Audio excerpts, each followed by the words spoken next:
So what is Canary Pack? Well, it's a project I've been working on for a while in which I try to design an entire pack of new pets. Now this has mostly been for my own amusement, but hopefully it ends up translating into a fun series of videos. So we have a little bit of admin to get out of the way before I start showing off the pack. First, here are the rules I was trying to stick to throughout the process. 1, I had to include at least 60 new pets that are viable in the shop. So no filling out the last few spots with existing pets. However, with food, I'm allowing myself to reuse some of the existing items, chocolate being the most obvious example, although there will be some other repeats in there for reasons that will become apparent as we go. 3, the pack must add at least one new mechanic. So for Star Pack it was strawberries, for Golden it was trumpets, and so on. 4, existing mechanics should also be enhanced. So that means I want lots of interactivity and synergy between the pets in this pack and the pets in the existing packs. Now it would be really easy to just fill the pack up with my own personal wish list of new pets, but I wanted it to feel like a real pack, which means we need the whole thing to feel cohesive and there should be clear synergies that develop as you progress through the tiers. However, this is ultimately all for the purpose of entertainment, so I was happy to give myself the luxury of limiting the number of very simple pets like giraffe or monkey that tend to help hold things together in the other packs. And finally, we have a few disclaimers here. Firstly, the numerical values for the pet's stats and abilities are mostly just for illustration. This was a time-consuming process, and spending extra time deciding on whether to give a pet 3 or 4 HP really was not in the cards. Secondly, there are lots of people out there coming up with their own pet designs, so there are likely to be many similarities between things I want added to the game and things they want added to the game.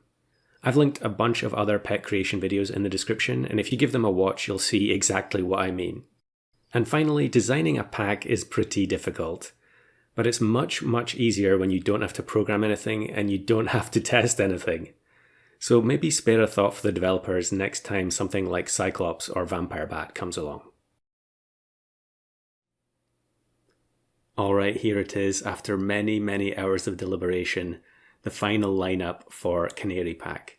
And first of all, I have to say a huge shout out to Scave Hectio.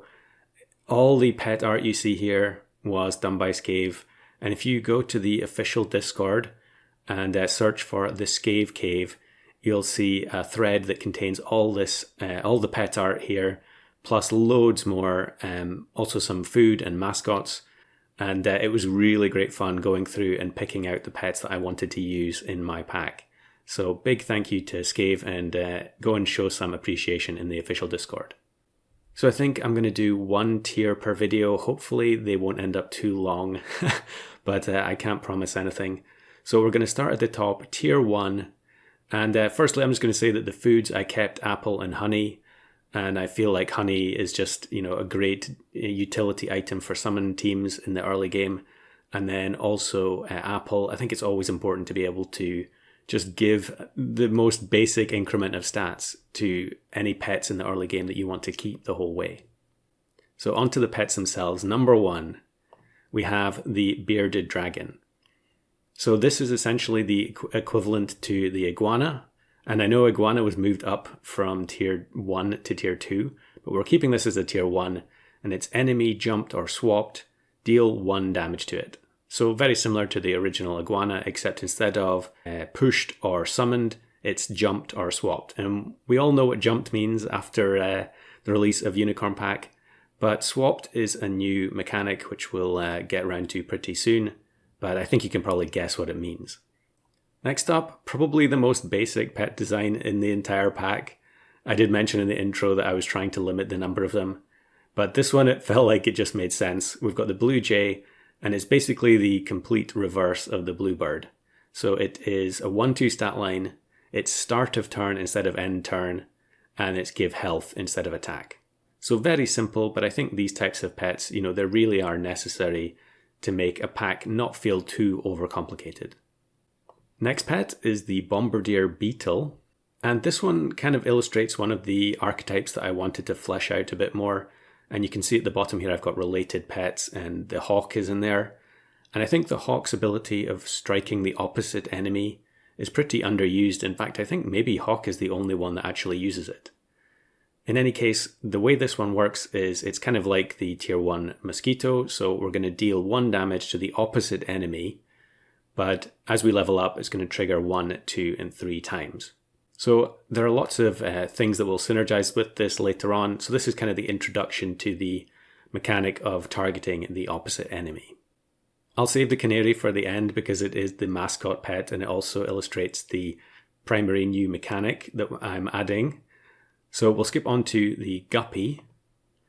Now, guppy is kind of a mixture of fish and manatee. Manatee being one of my favorite pets, so it was definitely in my mind when I was trying to create these designs.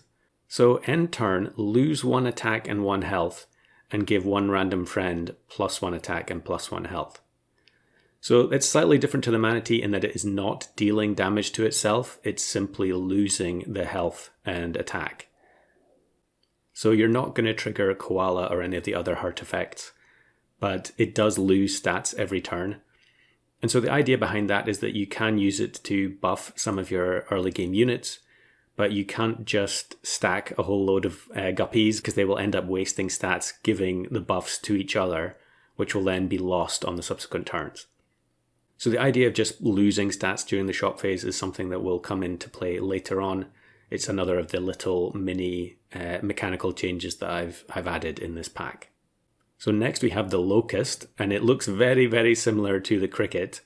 And to that end, it's got a similar but slightly distinct ability. So it's a 1-1 stat line, but at start of battle, it will summon 2 1-1 locusts. So on turn 1, that means you could play a 5 squad, but 3 of your pets are going to be 1-1 units. But then after that point, it's going to become more and more difficult to actually use the locust. And it will play into another archetype, which we'll reveal later on. But trust me, it does have more uses than just playing a 5 squad on turn 1. So next up is the prairie dog. Now we've just not long had the Unicorn Pack release in which they added the Axe Hound, or Axe Handle Hound, which punishes you for taking duplicate pets. Well, the prairie dog's not going to get on too well with the Axe Handle Hound because it rewards you for taking multiple prairie dogs. So start of battle, give +1 health to a random friend for each friendly prairie dog.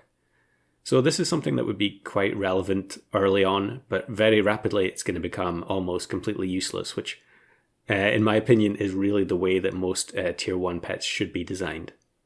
So next up we have the rain frog. I absolutely love the artwork for this one, and I wanted to give it a little bit of an oddball ability. So we're going to play into the new day-night cycle, which they added with Unicorn Pack, and I want it to only work at nighttime. I believe rain frogs are nocturnal. So start of battle, if turn number is even, give 1 tier 2 or lower enemy a random ailment. So another thing I wanted to do was flesh out the ailment mechanics a bit more. Unicorn Pack does add a lot of new ailments, but I feel like overall there aren't enough curative abilities and there aren't enough benefits for actually taking ailments on your own team. So this is kind of the entry point for the ailment mechanics in this pack. And you can see at the bottom, we're comparing it to some of these early game ailment pets. We've got Baku, which only works at nighttime. And we've also got Barghest, which means you can actually get an ailment on turn 1. And then probably a bit more comparable is the Bat, which gives weakness on tier 2. So the trade-off here is that you're going to be able to give more powerful ailments quite early on. However, you can only do it every second turn. So much like Prairie Dog, the usefulness of the Rain Frog is kind of going to deteriorate over time. Now, just to try and avoid this being an entire video of just me talking, I'm going to show a little bit of a mock-up here of the Rain Frog in action. So some big budget Hollywood effects here. It's nighttime, turn 4, the Rain Frog gives weakness to the duck, but this time it's going to give crisp to the beetle instead. Alright, and now we move on to the Sea Dragon. So very, very similar looking to the Seahorse, so we're going to play into that with the ability. So it is start of battle, swap places with the nearest friend ahead and gain +2 health. So similar pets, Gecko and Bunyip both gain health on tier 1. And then of course Seahorse, which is looking like it's going to be moved away from Tier 1 with the Star Pack update. But it was obviously a push pet on Tier 1, and so we're going with a swap pet. Now, swapping plays into the Bearded Dragon ability, so if a pet is swapped, then the Bearded Dragon will deal 1 damage to it. So this is kind of like bringing back a version of the Seahorse plus Iguana from Star Pack of old. But now these two pets are kind of opposing each other instead of working together. And then we have the Shrew, which again is referencing Gecko and Bunyip. Start of battle, jump to the back and gain +1 health. So we're adding a Tier 1 jumper, which I know probably is alarming to the people who are not enjoying Frogman at the moment. So really what I'm trying to do with both the Shrew and the Sea Dragon here is to play into the idea of adjusting your lineup at the beginning of the battle.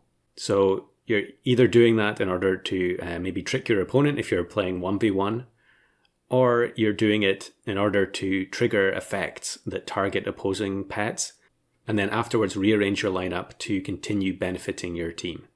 So I think that'll become a bit clearer as we move down the tiers. Alright, so that just leaves the Canary, the mascot of the pack. What is its ability going to be? And it is a 1-2 stat line, start of battle, detect snipe, give adjacent friends +1 health, if not, +1 attack.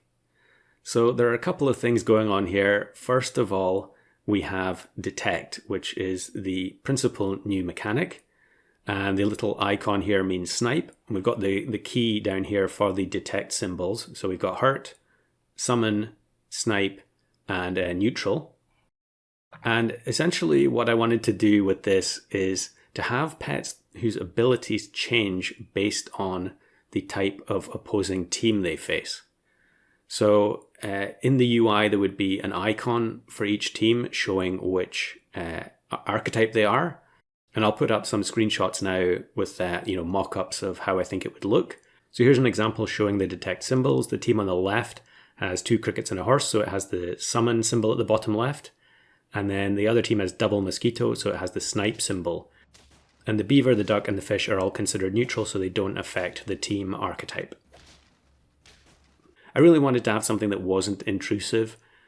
I think toys and trumpets and mana were quite significant changes to the UI, and I wanted something really simple that would also be very easy for me to mock up.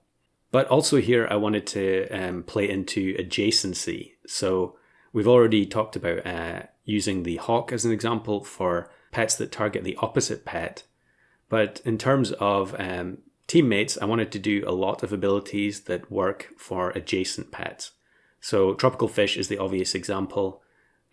Maybe not everyone's favorite pet, but I feel like abilities that apply to adjacent friends aren't all that common, and I would definitely like to see more of them.